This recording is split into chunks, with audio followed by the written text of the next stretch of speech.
La collection Coffre-à-Gants présente Trembler mais oser, publié aux éditions Marabout en 2001. Texte de Dr Susan Jeffers sur une narration de Aurélia Oleari.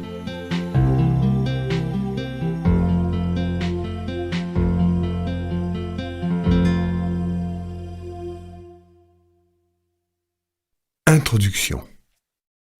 Ouvrez la porte. La peur est partout. La peur semble être un mal endémique dans notre société. Commencer quelque chose nous fait peur. L'achever nous fait peur. On s'affole devant le changement et la crainte de ne pas être à la hauteur. On est effrayé par le succès comme par l'échec. Et la vie nous terrorise presque autant que la mort. Quelle que soit la peur que vous éprouvez, ce livre audio va vous donner les bases et les outils pour devenir plus sûr de vous. Il vous aidera à faire face. Les conseils et les méthodes qu'il contient vous permettront de ne plus connaître ces moments de souffrance, d'immobilité et de dépression qui accompagnent souvent la peur. Vous allez devenir quelqu'un d'autre, maître de vous-même, énergique et enthousiaste. De quoi avez-vous peur? Le premier niveau de la peur. Il concerne les appréhensions que tout le monde est susceptible de ressentir devant une situation rencontrée dans la vie, qu'elle soit naturelle ou accidentelle, ou devant un acte et une décision difficile à poser. Réparties selon ces deux catégories, situation rencontrée dans la vie et action à entreprendre, voici quelques exemples de ces peurs les plus fréquentes. Situation rencontrée dans la vie. La vieillesse, l'infirmité, la retraite, la solitude, le départ des enfants, les soucis d'argent, le changement, la mort, la maladie, la perte d'un être cher, l'accident.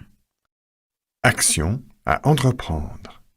Reprendre des études, prendre une décision, changer de métier, se faire de nouveaux amis, s'engager dans une relation amoureuse, mettre fin à une relation amoureuse, téléphoner, s'affirmer en société, décider de suivre un régime, subir un entretien d'embauche, conduire, parler en public. Comme vous pouvez l'imaginer, cette liste n'a rien d'exhaustif. Je suis persuadée que vous êtes capable de l'allonger à l'infini. Rassurez-vous et constatez que vous n'êtes pas seul à éprouver certaines des angoisses évoquées, voire de connaître la plupart d'entre elles. Le deuxième niveau de la peur. Les peurs que j'appellerais du deuxième niveau diffèrent des précédentes en ce sens qu'elles ne dépendent pas d'une situation extérieure donnée. Elles sont l'expression de votre moi profond et de votre difficulté à faire face à l'adversité. Schématiquement, on pourrait dire qu'elles intéressent l'ego. Voici quelques exemples pour clarifier les choses. L'exclusion, le succès, l'échec, la vulnérabilité, la duperie, l'impuissance, la désapprobation, la mésestime de soi. Comme elles sont liées à votre état d'esprit, ces peurs risquent d'avoir des conséquences très graves sur le cours de votre vie. Le troisième niveau de la peur.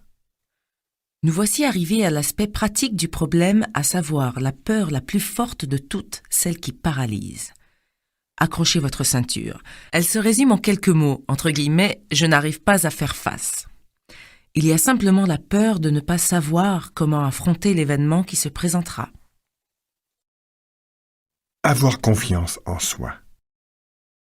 Pour diminuer votre peur face à un événement quelconque, la seule chose que vous ayez à faire est d'avoir confiance en vous. J'insiste beaucoup sur ce point parce qu'il me paraît essentiel. À partir de maintenant, chaque fois que vous sentirez la peur monter en vous et vous nouer l'estomac, souvenez-vous que c'est simplement parce que vous manquez de confiance en vous. Tout peut m'arriver, je saurai faire face. La première chose à faire pour surmonter ces peurs est donc de développer votre confiance en vous. Quand vous aurez atteint ce but, vous serez capable de dire « Il peut m'arriver n'importe quoi, je serai capable de faire face ». La peur ne vous quittera pas. La peur ne me quittera pas aussi longtemps que j'évoluerai. Tant que je suis confrontée aux réalités du monde extérieur, aussi longtemps que je mets mes capacités à l'épreuve et que je dois prendre des risques pour faire en sorte que mes rêves deviennent réalité, je vais être confronté à la peur et à l'appréhension. Me rendre compte de cette vérité fut pour moi une profonde révélation. Évidemment, je me doute que cela ne déclenche pas forcément chez vous un enthousiasme délirant. Vous espériez probablement que je vous propose une recette miracle ou quelques formules de sorcellerie. Désolé, mais les baguettes magiques n'existent que dans les contes de fées. Mais au fait, au lieu d'être déçu, ne devriez-vous pas au contraire être soulagé? En acceptant le fait que votre angoisse ne vous quittera pas, voilà une bataille que vous n'aurez pas à livrer. D'ailleurs, si vous voulez mon avis, elle était perdue d'avance. Voilà comment vous devez vous y prendre. Cherchez à avoir de plus en plus confiance en vous en suivant les exercices proposés dans ce livre audio. Vous verrez, vos rapports avec la peur changeront radicalement. Agir et se dépasser. Peu de temps après avoir compris que ma peur ne me quitterait jamais, j'ai fait une autre découverte qui a contribué pour beaucoup à mon épanouissement personnel. J'ai compris que la seule façon de vaincre sa peur est de passer à l'action et de prendre une décision qui engage. Vous l'avez vous-même probablement remarqué. L'angoisse liée à certaines situations s'évanouit quand vous vous jetez à l'eau. C'est par exemple le cas des acteurs tous morts de trac avant que le rideau se lève et dont le stress disparaît à l'instant même où ils entrent en scène. Avoir une bonne estime de soi. L'amour-propre est un élément non négligeable. Autour de vous, vous avez sans doute souvent entendu des réflexions du type « Quand je me sentirai mieux, alors je me déciderai à faire telle ou telle chose ». Ou encore « J'ai mauvaise mine en ce moment et je n'ai guère le moral, je préfère attendre une période plus favorable ». Là encore, je sais de quoi je parle, car j'ai moi-même longtemps donné dans le panneau.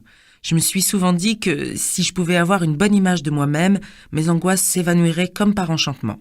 Alors, je me déciderais à agir. Le hic, c'est que je ne voyais pas très bien comment faire pour avoir une meilleure estime de moi. Se sentir mieux. Agissez et lancez-vous dans l'aventure. C'est seulement après que vous vous sentirez mieux dans votre peau. En provoquant un événement, vous faites coup double. D'une part, vous éloignez la peur qui vous paralysait, mais vous obtenez une chose sans doute plus précieuse encore, vous gagnez en assurance. Après avoir surmonté une épreuve et vous être libéré de votre peur, vous vous sentirez bien. Un mal partagé par tous. Vous n'êtes pas seul à faire l'expérience de la peur en pénétrant en territoire inconnu. C'est la même chose pour tout le monde. Chacun éprouve ce genre de sentiment. Un duel avec la peur. Tous ceux qui ont gagné leur bataille contre la peur ont compris, plus ou moins consciemment, le message. Il faut accepter sa peur, la surmonter et agir malgré tout. L'un de mes amis, un brillant self-made man, auquel tout réussit, est un jour tombé par hasard sur l'intitulé de mon cours. En opinant du bonnet, il m'a dit « Oui, tu as raison. À chaque décision, à chaque moment important, j'étais plein d'appréhension et angoissé. Pourtant, cela ne m'a jamais empêché de prendre les risques nécessaires à l'accomplissement de mes projets. Je mettais de côté mes angoisses, j'avançais envers et contre tout. Je m'efforçais de penser à une seule chose, réussir et donner une forme concrète à mes idées. Si vous n'engagez pas ce bras de fer avec la peur, et si vous ne vous décidez pas à la surmonter, alors vous aurez tendance à temporiser, à attendre vainement que le contexte devienne plus favorable. Malheureusement, vous perdrez votre temps, car vous trouverez toujours un nouveau prétexte pour remettre une décision à plus tard. Votre angoisse restera vécue comme un signal de retraite au lieu d'être perçue comme une sorte de feu vert qui vous invite à avancer.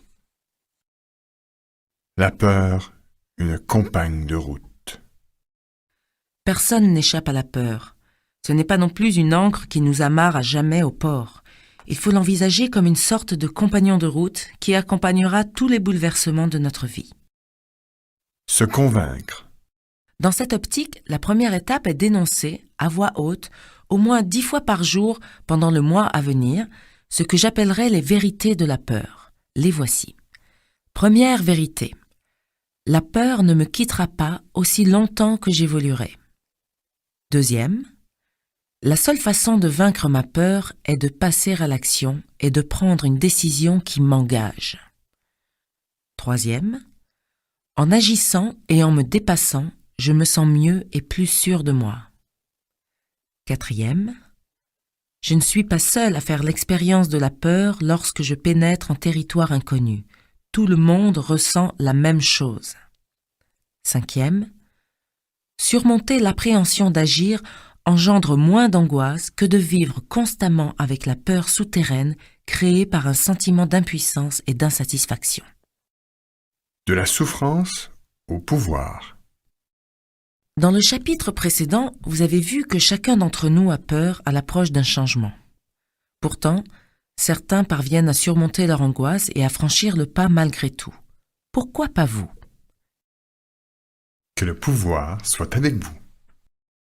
Le vrai problème, manifestement, n'est donc pas la peur en elle-même, mais la façon dont on la vit et les effets qu'elle produit. En gros, les phénomènes induits se résument de deux manières. Chez un premier groupe d'individus, les angoisses sont tout à fait irrationnelles. Elles ont pour origine un problème de pouvoir, choix, énergie et action. Chez les seconds, la peur crée une sorte de paralysie qui les empêche d'agir. Elle a pour origine un état de souffrance, faiblesse, dépression et paralysie. Je m'explique sur cette notion de pouvoir qui risque d'être mal comprise. Le sens que je donne au mot pouvoir est très différent. Je veux parler en effet du pouvoir que vous avez sur vous-même, du contrôle de votre perception du monde extérieur et de votre comportement devant les aléas de la vie. De ce pouvoir que vous avez sur vous-même dépend votre épanouissement, votre aptitude au bonheur, votre capacité d'agir, mais aussi d'aimer les autres. Ce que j'appelle le pouvoir est le reflet d'une bonne image de soi, rien d'autre. En aucun cas une quelconque forme d'égocentrisme. Au contraire, en dépit de leur besoin irrésistible de tout centrer sur eux-mêmes, les personnes égoïstes et narcissiques sont dépourvues de pouvoir. Ce manque les maintient dans un état permanent d'angoisse car leur identité et leur existence véritable dépendent du monde extérieur. Le pouvoir dont je veux parler est libérateur. C'est une sorte de maîtrise de soi qui élimine l'attente stérile et passive que le monde comble vos désirs à votre place. C'est un jeu intérieur. Il s'agit d'obtenir de vous-même ce que vous voulez faire vous-même. Tant que vous n'aurez pas cette force et cette volonté en vous, vous ne serez jamais vraiment en paix. Vous resterez dans une situation d'extrême vulnérabilité. À l'intention des femmes. Par expérience, j'ai souvent constaté que les femmes étaient plus facilement déroutées que les hommes par ce concept de pouvoir. Les raisons en sont culturelles. Les premiers ont été conditionnés à considérer le pouvoir comme une chose positive, tandis que les secondes, soumises par leur éducation et à une certaine idée de la féminité, l'envisagent de manière plus volontiers négative. Sauf pour quelques irréductibles machos, une femme sûre d'elle-même, qui contrôle parfaitement ses choix et le cours de sa vie, exerce une attraction magnétique. Elle est débordante d'énergie, spirituelle et positive. Tout le monde recherche sa compagnie. Aplanir le chemin. Maintenant que le terme de pouvoir n'a plus de secret pour vous, attelons-nous à la manière de mettre en pratique au quotidien et de passer de la souffrance au pouvoir. Soignez votre vocabulaire. Au début, vous allez avoir besoin de petits trucs pour vous aider à tenir le cap. Le premier d'entre eux est de rester toujours concentré sur le but à atteindre, c'est-à-dire devenir davantage maître de vous-même. Pour vous aider, il est également important d'utiliser un vocabulaire adapté. Les mots que vous utiliserez auront beaucoup d'impact sur votre qualité de vie. Certains sont destructeurs, d'autres stimulants. Par expérience, voilà ceux que je vous conseille d'utiliser. Ne dites plus « je ne peux pas », mais dites « je ne veux pas ». Ne dites plus « je devrais », mais dites « je pourrais ». Ne dites plus « ce n'est pas ma faute », mais dites « je suis entièrement responsable ». Ne dites plus « c'est un problème », dites plutôt « c'est une chance ». Ne dites plus « j'espère », mais plutôt « je sais ». Ne dites plus « si seulement », mais dites « la prochaine fois ». Ne dites plus « que vais-je faire », mais dites « je vais assumer ». Ne dites plus « c'est affreux », mais dites « c'est une bonne leçon ». Ne dites plus « je ne suis jamais satisfait », mais dites « j'ai envie d'apprendre ». Ne dites plus « la vie est un combat », mais dites « la vie est une aventure ». Mieux vous situer dans le monde. En éliminant de votre langage les « c'est affreux », les « je ne peux pas » et autres « si seulement », vous allez faire d'une pierre deux coups. vous aurez une autre image de vous-même et vous transformerez la façon dont les autres vous voient. Ces différences sémantiques peuvent vous paraître insignifiantes, mais je vous assure que c'est loin d'être le cas. En utilisant les formulations positives et actives que je vous ai proposées, vous allez vous donner une force intérieure qui irradiera sur votre entourage. Vous ne paraîtrez plus faible, mais fort et entreprenant. Vous ne donnerez plus l'impression de subir les événements, mais de les dominer. Dépassez vos limites. Tout en surveillant votre manière de parler, commencez aussi à améliorer la maîtrise du cours de votre vie en élargissant ce que j'appellerais votre zone de confort. Chacun évolue à l'intérieur de certaines limites jugées raisonnables, au-delà desquelles on se sent mal à l'aise. Cependant, nous nous imposons tous des limites, consciemment ou non. Quel que soit notre sexe, notre position sociale ou notre pouvoir d'achat, nos décisions s'en trouvent forcément contraintes, avec toute la somme d'insatisfaction que cela suppose. Je vous suggère donc de faire chaque jour une chose permettant d'étendre ce que j'appellerais à l'instant votre zone de confort. Demandez quelque chose qui vous tient à cœur et que vous n'aviez jamais osé solliciter auparavant. Prenez un tel risque au moins chaque jour. Comme dit le proverbe, les petits ruisseaux font les grandes rivières. En s'additionnant, chacun de ces petits pas formera, au bout du compte, un grand pas en avant, avec toujours à la clé un sentiment de fierté très constructif. Bien sûr, cette recette ne marche pas à tous les coups, mais vous aurez au moins tenté quelque chose. Vous ne serez pas resté passif à attendre Dieu sait quel miracle. Des risques, oui, mais pas n'importe lesquels. Bien évidemment, quand je parle de prendre des risques, j'écarte tous les actes physiquement dangereux et tous les gestes répréhensibles, qu'ils soient condamnés ou non par la loi. Pas question donc de tromper sa femme ou de prendre un amant ou de faire n'importe quoi au volant, ni bien sûr de braquer une banque ou de perpétrer un crime. Ces actes n'apportent pas une meilleure maîtrise de soi parce qu'ils ne partent pas d'un sentiment d'honnêteté ou d'amour. De plus, si vous ne respectez pas les règles de conduite communément admises et pratiquées dans la société, vous serez logiquement rejeté. Donc, vous aurez de nouvelles sources d'angoisse, bien légitimes celles-là. Ne prenez donc aucun risque susceptible de diminuer l'estime que vous avez de vous-même. Seuls les actes positifs vous aideront à surmonter votre peur. Soyez responsable. Appartenez-vous à l'espèce des victimes ? Vous situez-vous plutôt dans le champ de ceux qui prennent des responsabilités dans la vie ? Nous sommes nombreux à être persuadés d'appartenir à la seconde catégorie, alors qu'il n'en est rien. Le terme « victime » recouvre des réalités très différentes. Il est subtil, comme vous allez le comprendre à l'écoute de ce chapitre. Prendre ses responsabilités, c'est quoi au juste ? Prendre ses responsabilités n'est certainement pas une chose nouvelle pour vous. On vous l'assène à longueur de journée. Dans la vie, il faut prendre ses responsabilités. Je vais peut-être vous surprendre, mais je suis convaincu que la plupart d'entre nous ne saisissent pas le sens profond du terme « responsabilité ». Pour pas mal de gens, il s'agit de s'intégrer socialement, c'est-à-dire de s'atteler à la recherche d'un emploi et de parvenir à gagner suffisamment bien sa vie pour être autonome et ne devoir plus rien à personne. C'est vrai dans un certain sens, mais cela mérite tout de même d'être nuancé. Je connais des personnes qu'on qualifierait de dépendantes, à savoir des personnes dites inactives, qui savent aussi ce que signifie prendre des responsabilités. Marie mène une existence dorée, brillante carrière, appartement dans un quartier chic, compte en banque gonflé à bloc, amis et amants à l'appel. Malgré tout, elle passe son temps à vilipender son ex-mari. Il me gâche la vie, il est odieux avec moi, il ne me verse pas de pension alimentaire, etc.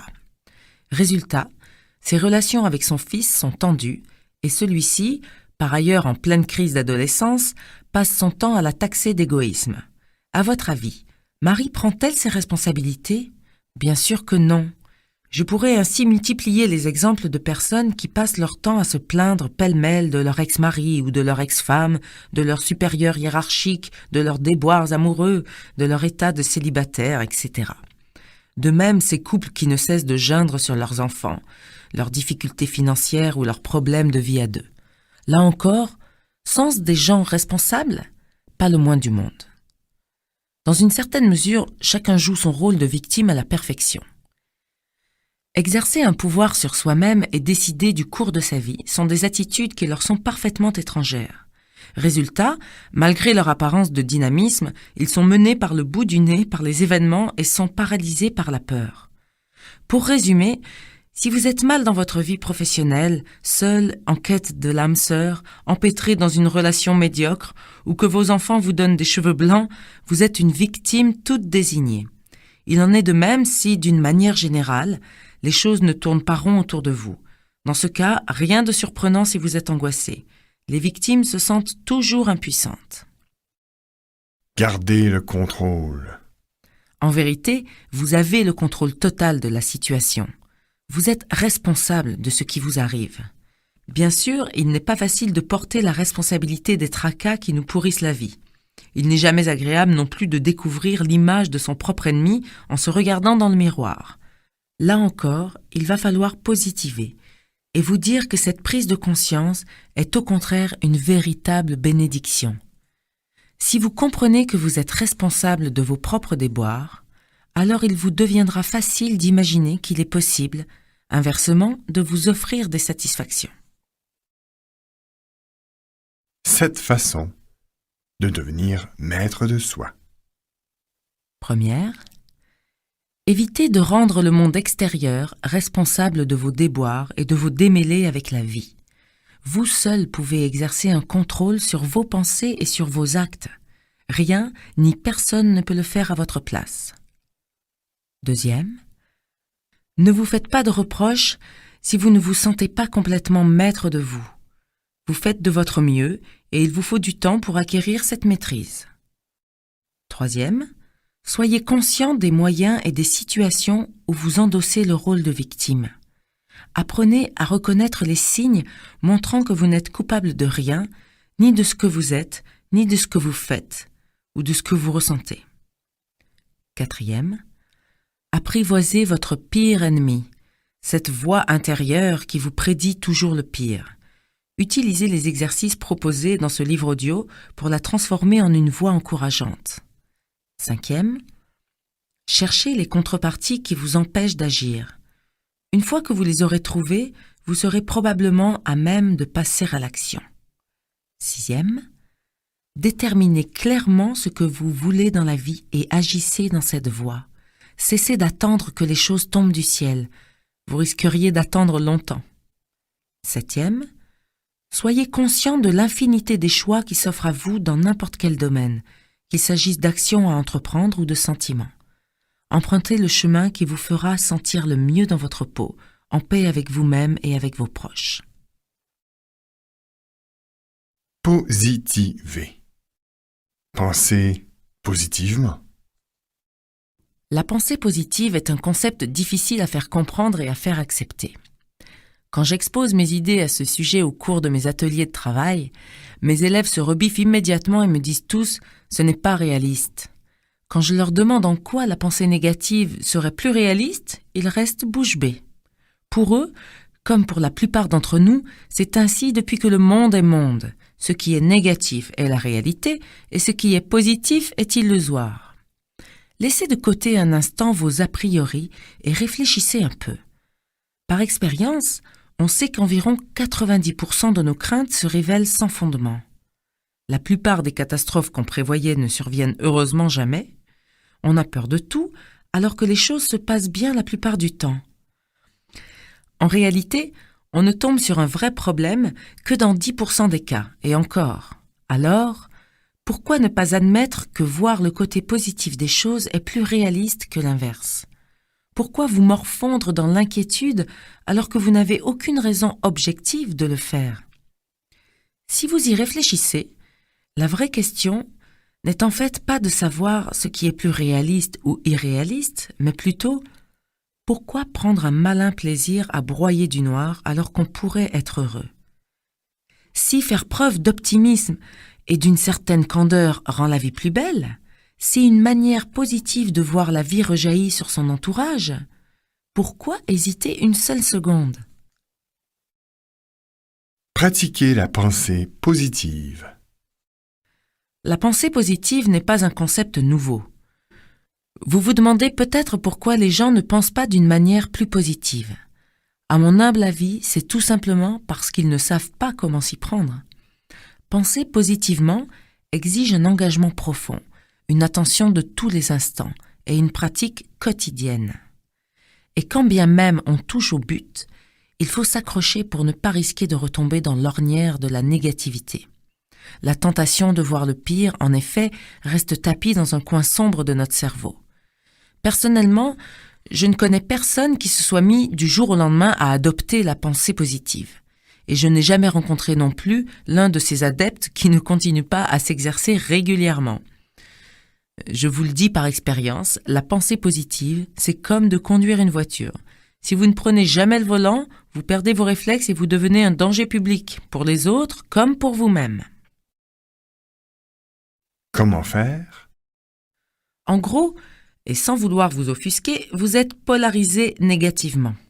Comment faire pour évacuer ces abominables idées noires qui vous empoisonnent la vie et vous empêchent d'être maître de votre destin?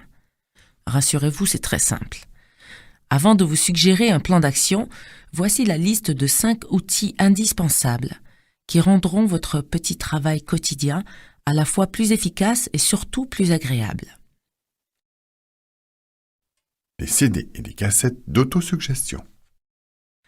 L'idéal serait de les acheter toutes faites, en cassette ou en version CD, dans une librairie spécialisée en psychologie ou en surfant sur le net. Si vous ne trouvez rien, préparez vous-même vos cassettes en enregistrant des messages positifs que vous répétez plusieurs fois d'une voix posée et assurée, en articulant bien chaque mot. Quelques exemples de messages positifs. Le courage s'accroît dans l'action, la peur dans le doute. Être heureux, c'est devenir meilleur.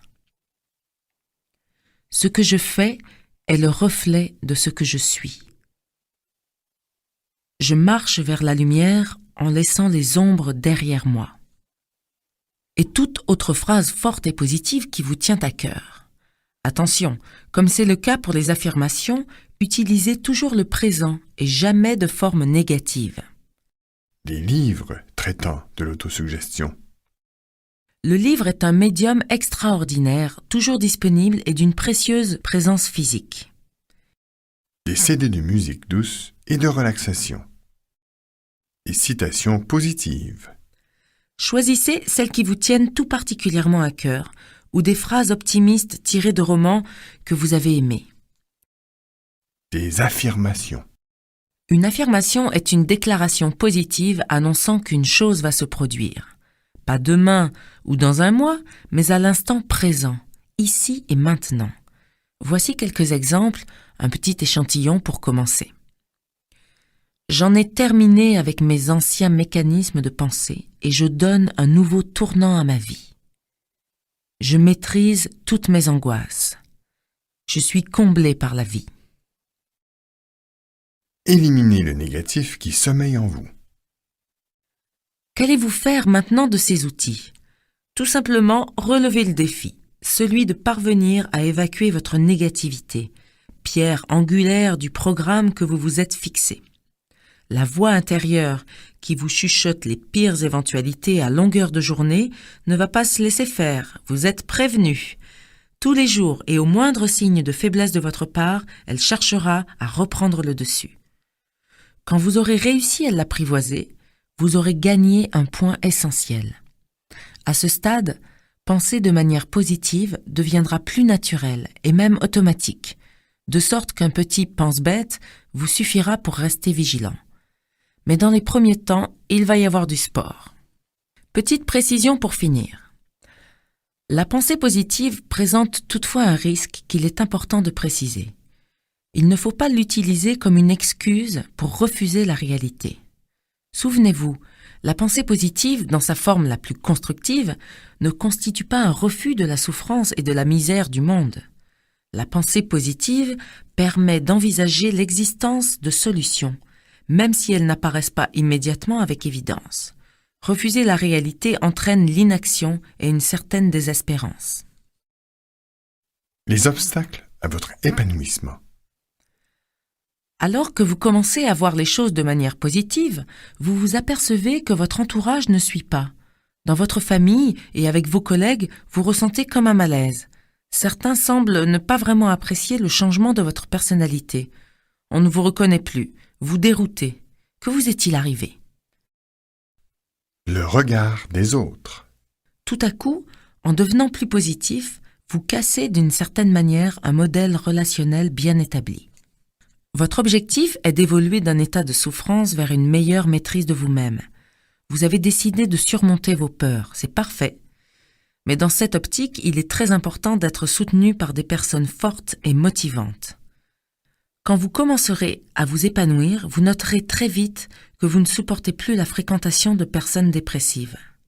Leur vision négative de tout est contagieuse. Après avoir passé du temps en compagnie de telles personnes, vous avez sans doute remarqué que vous les quittiez avec un sentiment diffus d'amertume et de mépris de vous-même. Lorsque vous restez un moment avec une personne positive, vous vous sentez pousser des ailes et comme illuminé. Vous connaissez bien sûr le dicton « qui se ressemble s'assemble ». Au fur et à mesure que vous adopterez une attitude positive, vous serez attiré par d'autres genres de personnes et vous leur plairez. Trouvez des guides. Vous allez en effet chercher à vous entourer de gens qui vous serviront d'appui, des personnes qui vous feront sentir à quel point vous êtes devenu quelqu'un de formidable.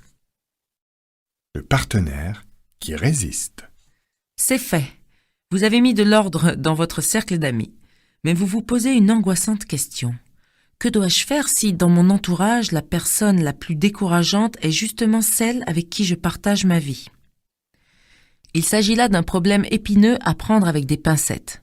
Plus que tout autre, en effet, c'est généralement le conjoint qui est tenté d'opposer la résistance la plus vive à l'épanouissement de son partenaire. Il lui faudra certainement un peu de temps avant de réaliser qu'il y a au contraire tout à y gagner. Le risque de la cassure. La perspective de briser votre couple n'a certes rien de rassurant, et personne ne peut l'envisager de gaieté de cœur. Dans un couple cependant, quand l'un refuse obstinément à l'autre la liberté de s'épanouir, une décision drastique s'impose, se séparer. Je ne connais personne qui ait regretté de briser une relation inéquitable et préféré se morfondre toute sa vie. Ayez confiance en l'autre. Je sais que les relations de couple sont une chose sérieuse. Je sais aussi qu'il faut beaucoup de courage pour ne pas baisser les bras lorsqu'on sent l'autre se transformer en ennemi. À terme, le risque d'une séparation existe, mais l'enjeu est tel qu'il en vaut la peine. Si vous optez pour une certaine stagnation simplement pour ne pas déplaire à votre conjoint, vous deviendrez de toute façon amer. Vous ressasserez le fait que vous avez laissé passer votre chance et vous en rendrez votre conjoint responsable. Et l'issue sera probablement la même, c'est-à-dire la rupture. Mais plutôt que d'envisager le pire, je vous suggère plutôt de croire, comme c'est tout naturel, que votre partenaire souhaite ce qu'il y a de mieux pour vous et qu'il sera ravi de votre changement. Très vraisemblablement, il sera soulagé par votre nouvel allant, qui va en quelque sorte le décharger d'une part de responsabilité. Pensez aussi que les gens, dans leur immense majorité, fonctionnent normalement. Ils préfèrent que leurs proches soient forts, en bonne santé et affectueux, plutôt que faibles, malades et indifférents. Méditez aussi ceci. S'il se trouvait par aventure que votre partenaire vous préfère dans cet état-là, auriez-vous envie de rester à ses côtés? Le coup du balancier. Quand on cherche à changer et à se donner des bases plus saines, on a tendance à aller trop loin, c'est-à-dire à passer à plusieurs reprises d'un état de passivité à un état d'agressivité avant de parvenir à une stabilisation. Pour être plus précise, ce balancement pourrait s'appeler le syndrome passivité-agressivité-assurance. On peut reconnaître l'état agressif dans les différentes répliques suivantes. Il s'agit de versions édulcorées de ce que je pouvais dire lorsque j'étais au plus mal avec ce fameux syndrome. Comment oses-tu me dire cela? Je me moque complètement de ce que tu peux penser, je fais ce que je veux. Je n'ai pas besoin de toi, je n'ai jamais eu besoin de toi et du reste. Tu m'accuses d'être égoïste? Tu t'es regardé? Bien que ces prises de bec laissent la plupart du temps un goût amer, elles font d'une certaine façon infiniment de bien. En effet, elles constituent autant de signes tangibles du changement de votre personnalité. Le seul problème, c'est que vous manquez de confiance en vous et que vos réactions sont par conséquent excessives. Ce glissement vers un comportement agressif se produit au moment où l'on se cramponne au désir d'évoluer. Comme on est tenaillé par la peur de régresser, plutôt être odieux que de revenir vers un état passif. Restez lucide. Là encore, prendre conscience des choses ouvre les portes. Que votre évolution et vos prises de risques puissent se heurter à la résistance de votre entourage, c'est un fait dont il faut tenir compte. Quand on se met à faire des remous et à bouleverser l'ordre du monde, il se trouve nécessairement quelqu'un pour vous dire de vous tenir tranquille.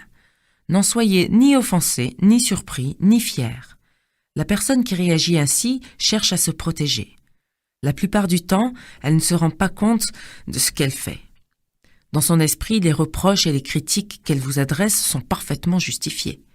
Elle le fait pour votre bien. Il est essentiel de garder cela à l'esprit pour rester lucide. L'extrême, la mise entre parenthèses. Si votre famille, malgré vos efforts, persiste dans son attitude destructrice, il est alors préférable de mettre un peu de distance dans vos relations. Laissez du temps au temps et attendez d'être en mesure de réagir de manière adulte. Pour conclure, Retenez bien, c'est très important que vous devez être votre meilleur ami. Quoi que vous ayez décidé de faire, ne vous sabordez pas. Quel chemin prendre pour grandir? Telle est la vraie bonne question. Faites aussi preuve d'optimisme. Pensez à l'heureuse surprise d'être compris et soutenu par ceux que vous aimez. Si vous vous heurtez à une quelconque incompréhension, envisagez également les choses de façon positive. Vos forces toutes neuves vous permettront de transformer ces relations et de tisser des liens sur des bases plus harmonieuses. le choix gagnant. La peur de prendre des décisions compte parmi les épreuves les plus paralysantes. Comme le disait l'un de mes élèves en se plaignant, parfois on se sent comme l'âne entre deux bottes de foin, incapable de choisir celle qu'il va manger et il meurt de faim. L'ironie de la chose, bien entendu, c'est qu'en n'arrivant pas à se déterminer, l'âne fait aussi un choix, celui de mourir. En fait, on décide soi-même de se priver de ce qui serait profitable et agréable. Le modèle perdant. Le problème tient dans le fait simple qu'on nous a toujours sérinés. Sois prudent, tu pourrais faire un mauvais choix. Un mauvais choix? Ces simples mots ont le don de nous terrifier. En faisant le mauvais choix, on a peur de perdre amis, amour, argent, statut social ou toute autre chose qui est censée nous apporter le bon choix. La simple perspective de faire des erreurs déclenche en nous fébrilité, panique, voire paralysie totale. De ce besoin de perfection et de contrôle de l'issue des événements provient notre peur du changement et des nouveaux défis à relever. Quels que soient vos choix ou vos actions, vous n'avez littéralement rien à perdre, mais au contraire tout à gagner. Il faut changer d'état d'esprit, transformer votre manière de penser, de façon à rendre impossible une erreur ou un mauvais choix. Supposons que vous ayez une décision à prendre. Si vous êtes comme le commun des mortels, vous êtes conditionné selon le modèle perdant. Vous êtes angoissé devant le choix à faire. Vous pensez aux conséquences en termes d'irréversibilité, à la vie et à la mort. Et si je choisis la première solution, que se passera-t-il? Et si les choses ne se passent pas comme prévu? Et si? Ces deux petits mots, et si, reviennent toujours. Ils sont formulés par votre infernale voix intérieure. Vous essayez de prédire l'avenir. En vous livrant à ce petit jeu, reconnaissez que vous êtes en train de vous rendre fou. Une fois la décision prise, le modèle perdant vous contraint à reconsidérer sans cesse les choses. Vous espérez ne pas avoir commis d'erreur, mais vous en êtes presque persuadé. Le modèle gagnant. Il existe une autre manière de se comporter, le modèle gagnant. Quels sont ses avantages, me demanderez-vous? Il s'agit pêle-mêle de pouvoir envisager les choses sous un autre angle, d'apprendre et d'évoluer, de découvrir qui on est, qui on veut être ou ce qu'on attend de la vie. Savoir assumer. Voilà un axiome que vous devriez écrire en lettres d'or. Reconnaître que vous êtes capable de tout assumer est la clé qui vous ouvre la possibilité d'oser prendre des risques. J'ai souvent fait remarquer à mes élèves que les véritables chanceux sont peut-être ceux qui ont été contraints, au cours de leur existence, de faire face à des situations que chacun d'entre nous redoute d'affronter. Perte d'emploi, décès d'un proche, divorce, faillite, maladie, etc. Chaque fois qu'on est confronté à une situation dramatique ou périlleuse, on en ressort plus fort. Rares sont ceux qui, ayant vécu le pire, n'ont pas ressenti une grande fierté de s'en être sortis, en dépit de l'adversité. Ils ont découvert que la sécurité n'est pas de posséder les choses, mais de savoir gérer les situations. Lorsque vous pouvez remplacer tous vos « et si » par autant de « je vais m'en sortir », vous serez capable de tout affronter avec la certitude de réussir. La peur disparaîtra. Restez lucide. Les suggestions suivantes décrivent le processus à suivre au moment de prendre une décision, puis la manière de vous comporter une fois votre choix fixé. Avant la décision. 1. Concentrez-vous immédiatement sur le modèle gagnant. Affirmez « je ne peux pas perdre, peu importe l'issue de ma décision ». Évacuez de votre esprit tout ce qui pourrait évoquer un échec. 2. Passez à la pratique. 3. Déterminez vos priorités. Livrez-vous à un examen de conscience. Prenez le temps de réfléchir à ce que vous attendez réellement de la vie. 4. Suivez votre instinct. À la suite de ces innombrables discussions, un choix qui vous semble logique semble se dégager. Pourtant, vous vous sentez influencé par une sorte de pulsion intérieure qui vous oriente vers une autre décision. Si vous éprouvez cette sensation, n'hésitez pas à vous y fier. Elle provient de votre subconscient qui vous fait parvenir un message avisé. Suivez sans hésiter ce conseil. Vous serez étonné de constater que votre instinct est l'un de vos meilleurs conseillers. 5. Décoincez-vous. Nous vivons dans un monde où les gens se prennent trop au sérieux. J'ai une grande nouvelle à vous annoncer. Très franchement, rien n'est important. Après la décision. 1. Restez dans le réel. 2. Prenez l'entière responsabilité de vos décisions. 3. Rectifiez le tir. Quand on a pris une décision, il est indispensable de s'engager sérieusement et de tendre au maximum vers ce but. Mais il peut arriver, en dépit de tous vos efforts, que cela ne marche pas. Si c'est le cas, n'hésitez pas à changer votre fusil d'épaule et à rectifier le tir. Quelques exercices. Minimiser vos angoisses devant un choix à faire n'a désormais plus de secret pour vous. Mais concrètement, comment dois-je m'y prendre, me demanderez-vous. Pour vous aider en ce sens, je vous propose plusieurs exercices. 1. Référez-vous au modèle gagnant et pensez aux décisions que vous devez prendre les jours prochains. Par écrit, faites la liste des avantages qu'offre respectivement chacun des choix possibles. 2. Familiarisez-vous avec l'idée selon laquelle rien n'a vraiment d'importance. Commencez par les questions que vous vous posez tous les jours. Comment vais-je m'habiller pour aller travailler? Tel ou tel choix entraînera simplement une expérience différente. Petit à petit, en vous posant des questions aussi futiles, vous serez en mesure d'avoir la même vision des choses quand il s'agit de décisions plus importantes. 3. De la même façon, collez des post-it portant le message suivant. Et alors, je m'en sortirai. 4. Soyez attentif à tous les signaux d'alerte indiquant que vous déviez de votre objectif. Adoptez une nouvelle stratégie qui corrigera la situation. Dites oui. La domestication de votre peur peut se résumer à ces seuls mots. Dites oui à l'univers. C'est simple. Quelles que soient les circonstances, faites oui de la tête, acquiescez, au lieu de faire un signe de refus. Dites oui au lieu de dire non. L'univers.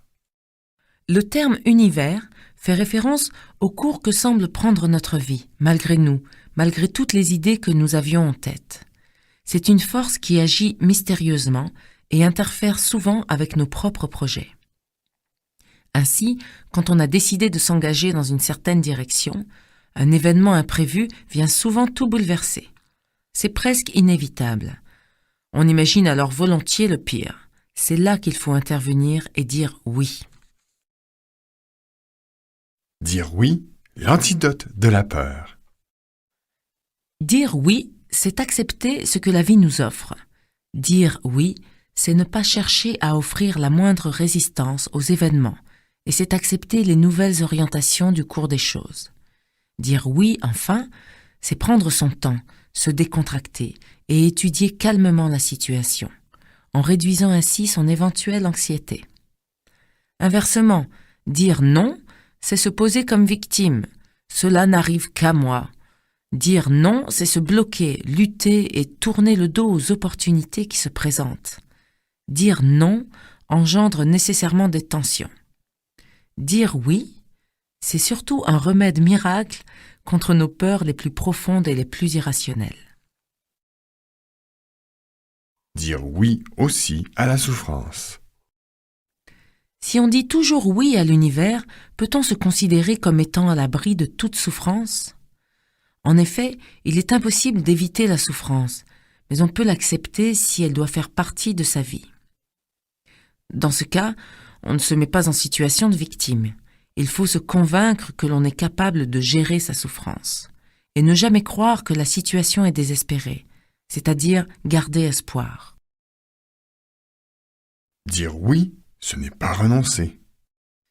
Et si on consent à tout, alors on ne peut interférer sur le cours des événements. Le fait de dire oui est déjà en soi une action positive, alors que dire non, c'est renoncer. C'est seulement en état conscient des possibilités de changement qu'on peut agir dans le bon sens. Vous avez parfaitement le droit de dire non à une situation telle qu'elle se présente, tout en acceptant la chance d'évoluer qu'elle vous offre. Si vous estimez qu'une situation est sans espoir, vous baissez les bras et acceptez de vous laisser détruire. Miser sur la force. Dire oui, c'est avancer et agir avec l'intime conviction que tout événement de votre vie peut avoir un sens et un but. C'est donc miser sur la force que vous avez en vous, au lieu de vous laisser aller à la facilité de la faiblesse. Les étapes pour dire oui. Première, être conscient du choix de pouvoir dire oui ou de pouvoir dire non. Deuxième, dire oui. Troisième, se détendre le corps et l'esprit. Quatrième, se demander quelles expériences positives il est possible de tirer d'une situation. Cinquième, être patient et indulgent envers soi-même. Enfin, n'oubliez pas ces deux choses. Dire oui à la vie prend du temps. Il est indispensable de commencer par se dire oui à soi-même. Donner. D'après vous, êtes-vous quelqu'un de généreux ? Réfléchissez à cette grave question, car elle mérite réflexion. Pour vous sentir mieux, soyez altruiste. Vous pourriez me demander, qu'y a-t-il de mal à recevoir en retour ? Rien, vous répondrai-je. Cependant, si vous donnez dans l'espoir de recevoir, vous vous exposez à vivre dans la peur.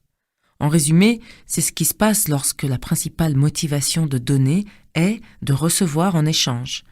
La véritable générosité n'est pas seulement pur altruisme. Comme j'espère vous l'avoir fait comprendre, elle est aussi la garantie de votre mieux-être. Savoir donner. Apprendre à donner est l'un des plus grands apprentissages de la vie, et cette leçon est une réponse en soi à la peur. Rares sont les personnes qui détiennent vraiment le secret de la maturité et de la générosité. Comme nous faisons attention à notre santé et à notre corps, nous avons aussi appris à nous méfier de ceux qui pourraient nous flouer ou se servir de nous. C'est pourquoi, à moins de recevoir quelque chose en échange, on se sent comme le dindon de la farce. Ceci ne veut pas dire qu'il faut s'interdire de jouir d'un retour des choses. Quand on donne par amour plutôt que par intérêt, on reçoit souvent plus qu'on ne pouvait imaginer. De manière générale, on éprouve de grandes difficultés à faire l'éloge des personnes qui nous sont les plus proches, conjoints, enfants, parents et même amis. Donner son temps.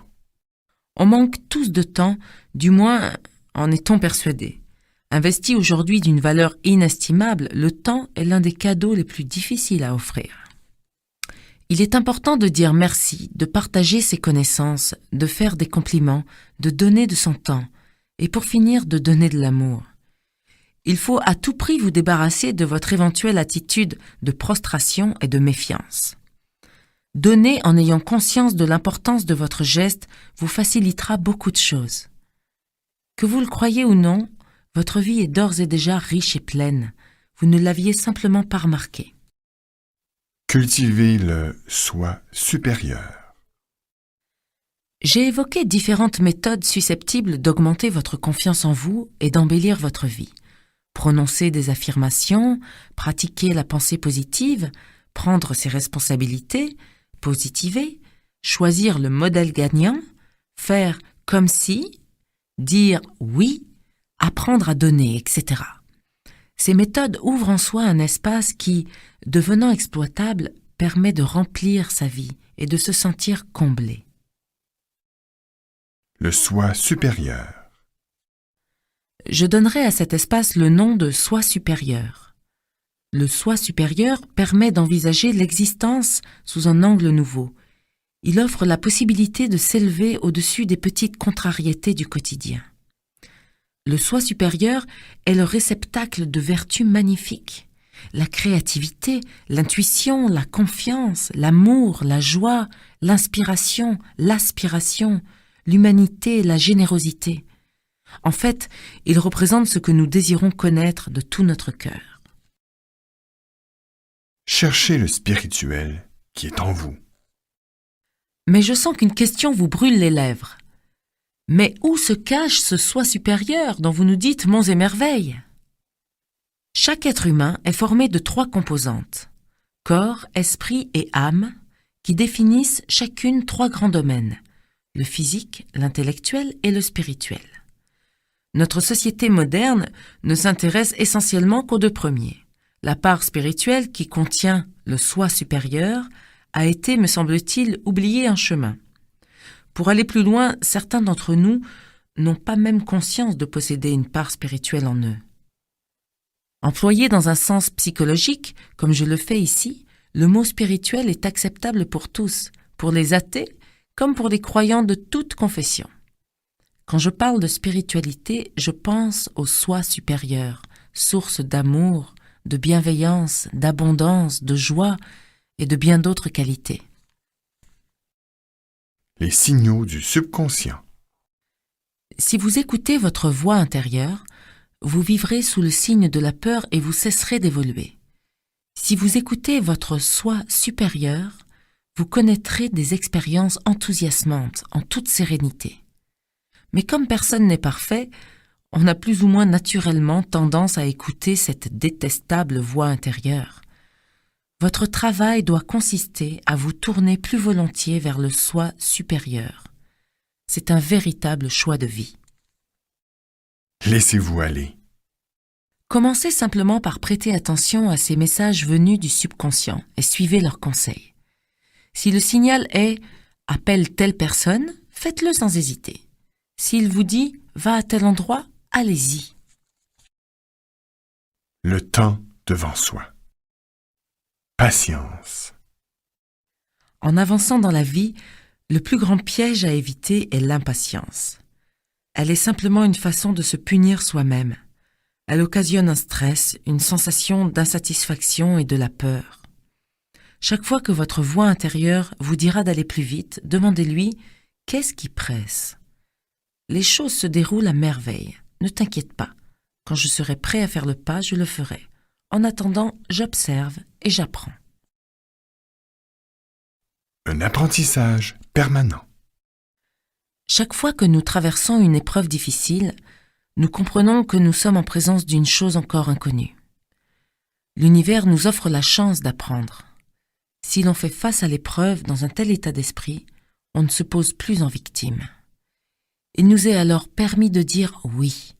Quoi qu'il vous arrive, souvenez-vous que c'est toujours parfait. La vie est un apprentissage permanent. Tant que vous en aurez conscience, vous n'éprouverez jamais le sentiment de n'avoir rien fait de votre existence. joie et souffrance. Tant d'émotions et de merveilles vous attendent. Parfois, vous connaîtrez la joie de surfer sur la vague. À d'autres moments, vous souffrirez de vous sentir hors course. Souvenez-vous que vous n'êtes pas seul. Chaque fois que la vie vous infligera une blessure, pensez que le monde est rempli de toutes sortes de choses susceptibles de vous soutenir. Dites oui à la vie. Participez, bougez, agissez, écrivez, engagez-vous, prenez position. Faites tout ce qui vous paraît bien et profitable. Donnez-vous à fond. Pour cette raison, le véritable objectif de la vie est la joie. Mais qu'est-ce que la joie au fond ? C'est un sentiment qui exprime l'effervescence de la part spirituelle qui est en chacun de nous. La joie est caractérisée par la légèreté, l'humour, le rire et la gaieté.